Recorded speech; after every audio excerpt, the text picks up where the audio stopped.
Welcome to our presentation. We are Sana, Bob, and Martin, and we do the ESPOCH Trias project, where we cooperated with the university and the quinoa factory in Riobamba, Ecuador. Project is divided in two parts. We have the technical management part, where Bob and Martin went to Riobamba, and we had the market research part from Sana because she stayed in Holland. First, in November, Bob and Martin traveled to Riobamba, Ecuador. We were going to be a part of the cooperation between ESPOCH University in Riobamba and a factory in Copper Beach in Colta, near Riobamba. The factory told us in online meetings that we have to transport the 25 kilograms weighing quinoa bags manually through the production chain. They wanted us to think of a solution to automate this process. In the Netherlands, we did a small research on possible solutions already, so we were well prepared. Copper Beach is a non-profit organization slash factory. It cooperates with 550 farmers' families in the neighborhood and provides them with a lot of materials to grow quinoa. Copper Beach gets funded by the government and NGOs.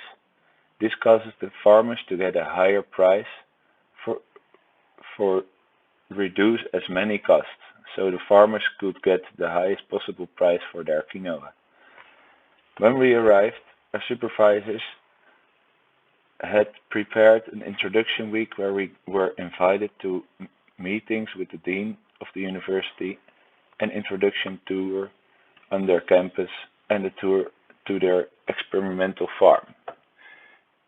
In, in the second week, we visited the factory for the first time and we met Andrea, the only English-speaking employee at the factory.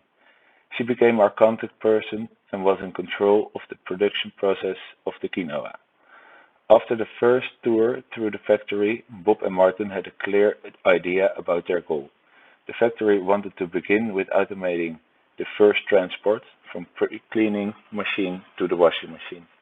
The factory had already ordered two new machines for the pre-cleaning phase. These new machines were going to be placed next to the washing machine. These machines were supposed to be delivered at the end of November. Because it wasn't a good idea to design the automatic transport before the machines would arrive, we were very dependent on the delivery of the new machines. After we heard it was going to be somewhere in January, we had to change the direction of our project. During these weeks, we visited the factory a couple of times. We saw a lot of possible improvements in the whole production chain, and the factory could improve their way of management as well. After meeting with Fatima in December, we decided to work on a technical/management consultancy report, where we stated all the possible improvements that would make the way of producing the quinoa as efficient as possible. Eventually, we included several different types of advice. We proposed technical improvements slash new machines, sustainable improvements, and management suggestions. We combined it all in three reports. One report with a detailed description of all the problems, one report with all the possible solutions for the different problems, plus a roadmap, and one overview of the roadmap of all these problems. Next to our project, we discovered a lot of Ecuador. We've been to the Galapagos Islands, we went to the beautiful mountains of Baños, and celebrated Christmas and New Year's Eve at the beach in Montanita. The people in Ecuador are very polite. They always try to help you and don't hesitate to introduce you into their lives and families. They don't hurry at all in their lives, which can be a bit annoying sometimes. We had a lot of changes in our project, but we are still very happy with the outcomes of our project. But we think Copper Beach has to be more proactive when there are new students next year. So I first did some background research on the import and export market for quinoa in Europe. As you can see from the graph, 1/3 of the quinoa is imported by Europe. The quinoa comes mainly from Peru, Bolivia or Ecuador. The import has remained quite stable for the past 5 years, but how can we stagnate this? When trying to find buyers for quinoa, it is important that you can identify your target group.